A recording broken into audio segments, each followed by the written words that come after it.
Hey everybody, welcome to another episode on the AI Guide where we're making AI human. Thanks so much for tuning in. And by the way, what does that mean, making AI human? It means that we are focusing on the human impact of all these technologies.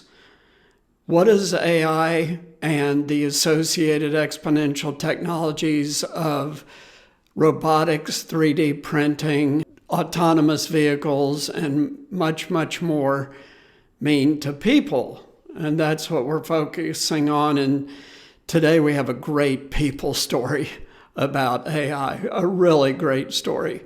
Quickly, before we do that, click those links below. Get my book on Amazon, The Beginner's Guide to AI, a short history of AI and current impact on 10 different industries. It's a fast read, only 2 to 3 hours for the whole book. So that's the first link. The second link is free resources. The resource is free, everything in the resource is free, and it'll teach you a lot more about AI than we can teach you on these short videos. So thanks, check those links out, and also be sure to follow us on Facebook, Instagram, and Twitter. So here we go. This is a trip, and it's a very interesting, relatively new use of AI. We've talked about part of this before, but the use we're going to talk about today is brand new. So we have to thank the Washington Post for this story today. The Washington Post published a story about Walmart and specifically about Sam Walton, sort of. So Sam Walton, as you probably know, was the founder of Walmart. Sam Walton died back in 1992, which is 20 years ago already. 30 years ago, oh my goodness, 30 years ago. But check this out. A cutting-edge technology that combines elements of AI and the metaverse is bringing back Sam Walton, a full-size, lifelike hologram that moves, interacts, and most of all, reacts conversationally as he spins out his folks' wisdom to anyone who asks. Read the autobiography of Sam Walton. Really a great book about working for yourself and what it takes. But aside from that, in that book a lot, he talks about how he used a lot of sayings to motivate and engage his employees.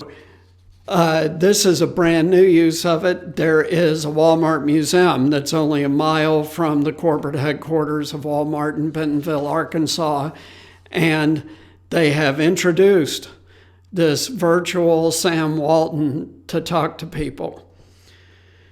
So when you go up to this, you can ask it questions and it will answer you. And this is what the article goes on to say about speaking to Sam Walton. This project has implications far beyond retail. AI's Sam Walton hints at a new frontier, one in which long-dead icons mingle among us, head-spinningly erasing the line between not just virtual and real, but present and past, dead and alive. So this is another area of AI where, from a human perspective, which we focus on, it's appropriate to ask yourself, how do you feel about this technology? A lot of people are going to say, hey, this is really cool. It, in a way, keeps me alive. We've talked many times about brain-computer interface, which is a whole other way to stay alive, but that's down the road. This is here now, imperfectly, but will rapidly start appearing and improve very, very quickly, like AI and other exponential technologies have been improving. They go on to say the hologram is the result of a partnership between two startups. One, the Los Angeles-based Storyfile, records testimony and creates AI-driven responses from it. The other, Proto, also in LA, displays life-size volumetric holograms inside a large box with a new degree of persuasiveness, meaning they look real. Together, they're embarking on a resurrection as Storyline allows the real-time conversations with dead people, while Proto enables their real-seeming presentation. Said Alan Drano, Senior Director of the Walmart Heritage Group, "This is about as real as it gets. People who knew Sam get all misty-eyed because of how realistic it is."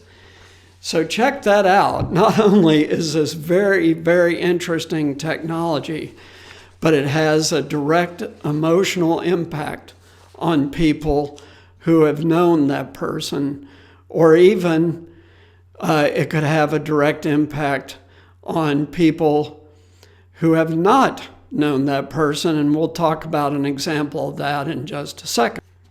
So this thing is not perfectly developed yet, but again, will rapidly improve. A question about the company's stock price, Walmart's stock price, led to an answer that suggested Mr. Sam thought he was being asked to take stock of his career.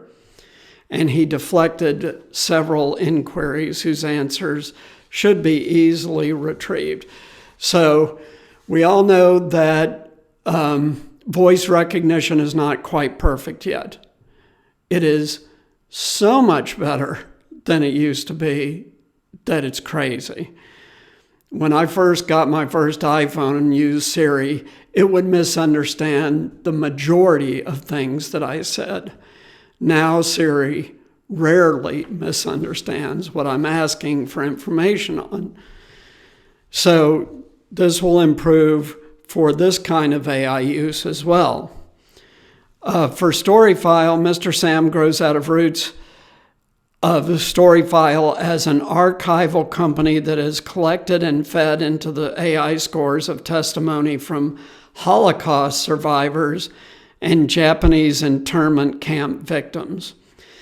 So this is where we've talked about before. We specifically did a segment on the Holocaust retellings that this group Storyfile has been collecting. Why? Because almost all the Holocaust victims are dead now. And so they won't be around to tell what happened to them anymore. And there needs to be a very real and immediate way for that story to be told, because people tend to make the same mistakes over and over again. It's part of the human condition. And if we're not to repeat the mistakes of World War II or worse, we need reminders about what everyone went through in World War II and the tens of millions of people who were killed in that war, close to 100 million people in total. With the population of the world today, let's think 2 to 3 billion people getting killed. That's the comparative number. So we do not need to forget the past. How they go on to explain a little bit more about the AI itself. Mr. Sam is not generative AI. That is, the AI is simply matching the question to an answer once previously given by Sam Walton in real life. Storyfile does have a project with a famous person that they won't identify yet, where it will generate an original response to questions from that to that person. That's a whole other level, it says, because that gets into the possibility to rewrite someone's history into something that's not true, which most people don't want. In fact, the article goes on to say that a lot of people now are starting to do their wills specifically prohibiting anyone from making a hologram of them. So a lot of celebrities will do this. Why? Because the value is in the work they've done, not what they're doing now when they're not even alive. So how much does an outfit like this cost? Here's another really cool part of this story. A smaller desktop kit will be priced at about $3,000, which is a lot of money still, but a very high-end TV costs that much. Planned for retail release next year. The full-size setup of the kind that Walmart is running costs about $100,000. Legal questions persist about this technology, and this is true of everything to do with AI, right? The most direct and some might say creepy example of an application that the company Proto has been developing is for people who have requested tombstone holograms. So what does that mean? It means you go to stand at the headstone of the person who died and watch them pop up and tell you all about their life. So that's a very, very interesting application. But what does all this mean to us as humans? Well, first, this technology will be omnipresent 10 years from now. Where will it be? It will be in banks. You will speak to a virtual teller, not a real teller. It'll be a hologram, AI enabled. The same will be true of retail stores. We all know that Amazon already has retail stores with basically no one working in them, and you self-check out. So this is the future. We're going to see this technology made more perfect. It's imperfect still, but it'll get better and better and better. And as it gets better and better and better and cheaper and cheaper and cheaper, and by the way, there is no technology I have seen in my 20 years of being responsible for tech at companies that I haven't seen stuff get much, much cheaper. I don't care what technology you're talking about. All of it has gotten cheaper. So this will get even cheaper than $3,000, or the $100,000 unit that Walmart uses will become $3,000 in the future for a very sophisticated application. So this is big stuff. This is stuff that's going to impact all of us in real life, in the sense of being able to speak directly with someone from the past and ask them questions about what life was like in the past, and or there will be retail, banking, other applications where human beings will be replaced in terms of employment. So this is where the converging technologies come in, right? The hardware and AI, the software. So thanks so much for tuning in. Click those links below. Check us out on Facebook, Instagram, and Twitter. And we'll keep trying to bring you very, very cutting edge, interesting stories like this and what the human impact of these new developments are. But please remember, the resources are there to prepare you for this highly automated future.